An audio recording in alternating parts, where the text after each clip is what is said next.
Your Excellency, the President of the Republic of Kenya, Your Excellency, the Deputy President of Kenya, the families of Ngeno, an extension, the family of the Ntutus, the families of Sport Pesa, a young man who worked for the county government of Narok, the family of Robert Kipkoech, Carlos, the families of Nicholas, the photographer, and the families of Amos Kipngetich.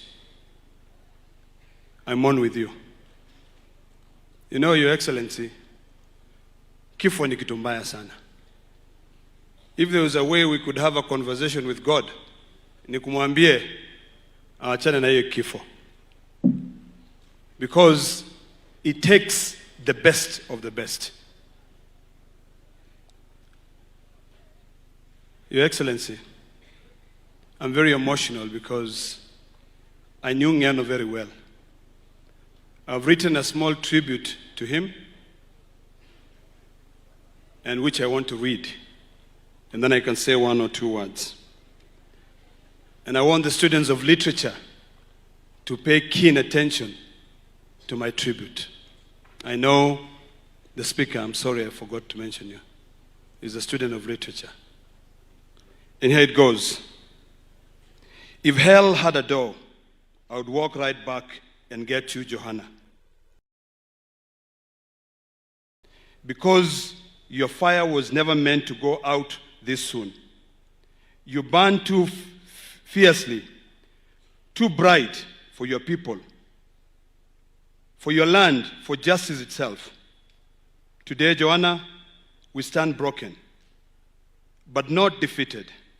Because you didn't teach us how to surrender, you taught us how to fight. You taught us to be fiery.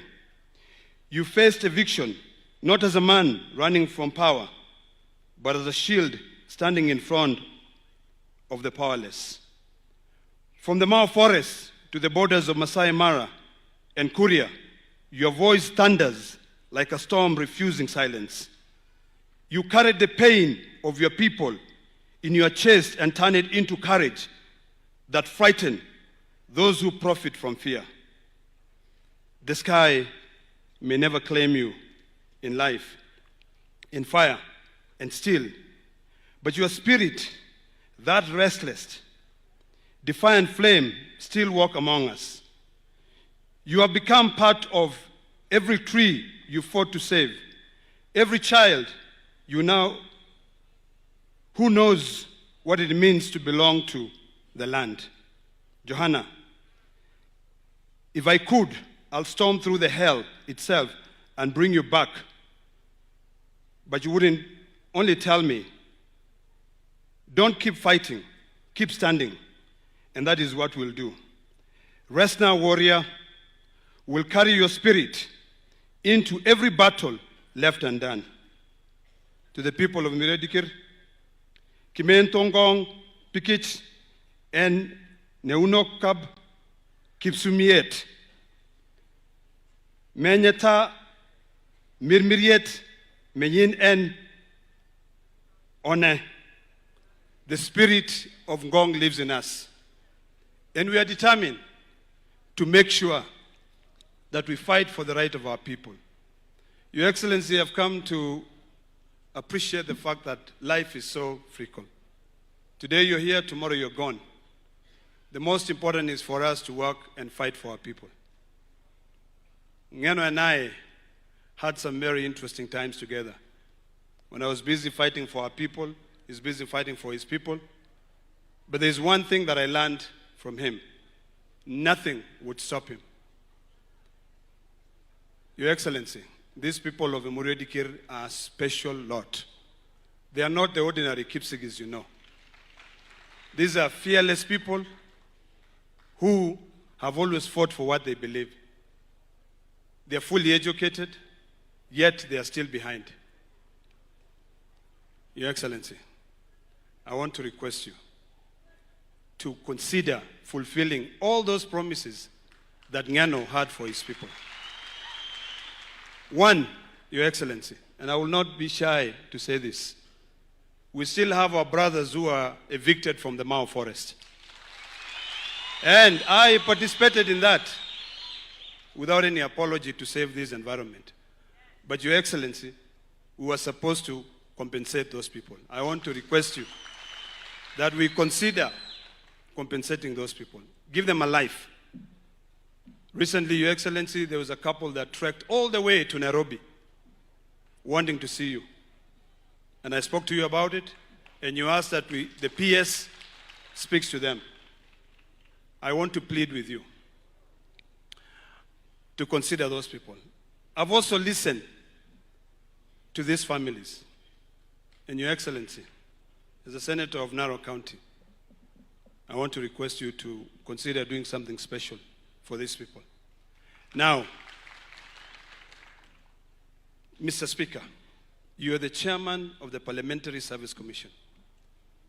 When we went to eulogize Ngong at his home, a young employee rose up and said, there's nothing as bad as waking up on a Monday and not going to work. The problem we have is that we care so much about ourselves. We line our pockets. We protect ourselves with good benefits in Parliament. But the moment one of us is uprooted out of this earth by God, every employee of a senator, of a member of Parliament, is left jobless. Mr. Chairman of the Parliamentary Service Commission, please remember the staff of Ngeno. Find a way. And if there is a way in the PSC, you can pay them for the entire 5-year contract. Because when Ngeno gave them that contract, when Ngeno gave them that contract, they were assured of staying for 5 years. So I really want to plead with you to consider them. Finally, Your Excellency, we came by road. The roads here are dilapidated. Please consider, and in fact it was very funny because when we were passing through Bomet, someone stopped our car and said, hii ndio barabara ya kwenda Singapore. And ndio inaenda kwa waziri wa barabara. And we told them, no, we are making strides. So I would like to request that you consider helping us so that these roads, hata ile barabara, ile daraja ilitengenezwa juzi, imeenda tena na maji. So that at least our people who are left behind can be able to continue supporting. This county of Narok and Bomet and all the neighboring counties here are industrious. When you walk around these areas, you see economic development. You see milk in the streets. On the road, you see people carrying fodder. But the problem is that the roads are so dilapidated, they cannot be able to get that food to the market. I want to end by saying we will miss Ngeno. And I think the clergy here, you need to teach us on how to have a conversation with God to suspend death. Thank you so much. Asante Senator wetu wa Narok. Nataka dakika moja tu mama wetu wa county, Mama Tongei. Your Excellency, the President of the Republic of Kenya, Your Excellency, the Deputy President,